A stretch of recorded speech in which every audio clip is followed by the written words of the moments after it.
Yeah, ndiye apa tifuta kupasa tikubwesa nkhani ziwiri ma videos okamba nkhani ziwiri. Nkhani yoyambirira tikupasani ma videos pamene tikuwerenga mavoti, kuwerenga mavoti.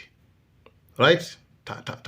Kwawerenga bwino ndikuona zoti mavoti akuyenda bwanji. Panopa chimene chatsatira kanchino kuti basi tilandire ma report, ma results zotsatira.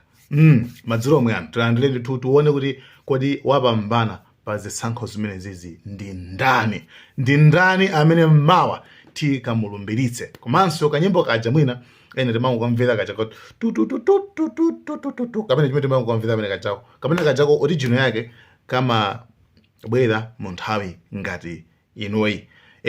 Polengeza paje ndamalengeza kuti makuti ndiye tione malizatsi kuti akuyenda bwanji. Koma tisanapite konseko nkhani yachiwiri ndiyokhuzana ndi anyamata okwata atatu amene paje mwala ku mangochi kumeneko pa school pa primary pamene athamba aponya mavoti paje mwala. And pamene pamene ndithu anyamata atatu ovala za usilikali basi amabwera kumaza sokoneza. Nde asilikali enieni Tsopano anapita wagwira komano anagwira ko mmodzi awiri enawo athawa. Right? Nde amutenga amutapa ampereka kwa apolisi mwene ndi kwachi mwala. Komanso malipoti enaso akuona kuti yayi even so kunchesi kunaliso ndithu kuti zigawenga zina zakeso ndithu zazikwanje anyamata azikwanje aja amene ndithu atulukaso kumene kuku komabe ndithu akuti apitaso ndithu kukawabathaso kumene kunde. Anyway zambiri tizikupatsani komanso makamaka chachikulu kwenikweni chimene tikudikira ndithu ndi ma results zotsatira ndani wawina ma results. Guys, thank you so much. Ma videos and ameno ndimene ndafotokozera na kuti nditalandira report kuchokera kwa msilikali amene ali pakasogera.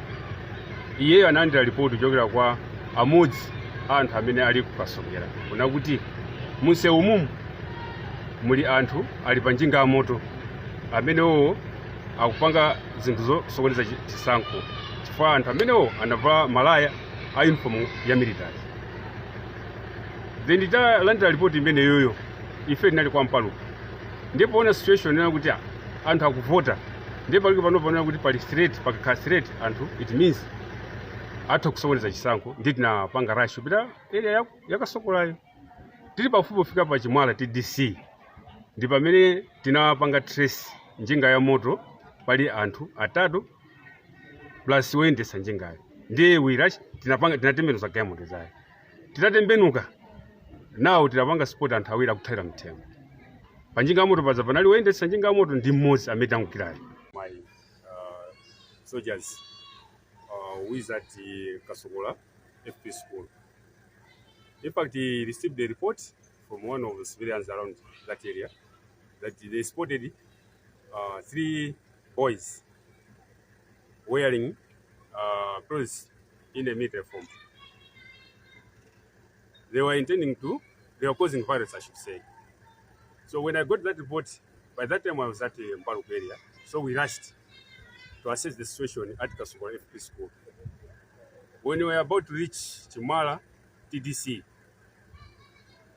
along the road, we spotted a motorcycle, where there were 3 boys, including the motorist. Then we turned back. When we were turning back, we saw 2 of them running into the bush. We were able to intercept one. When we intercepted him, we rushed to Mangochi police station where we handed him.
Ini business ya duka.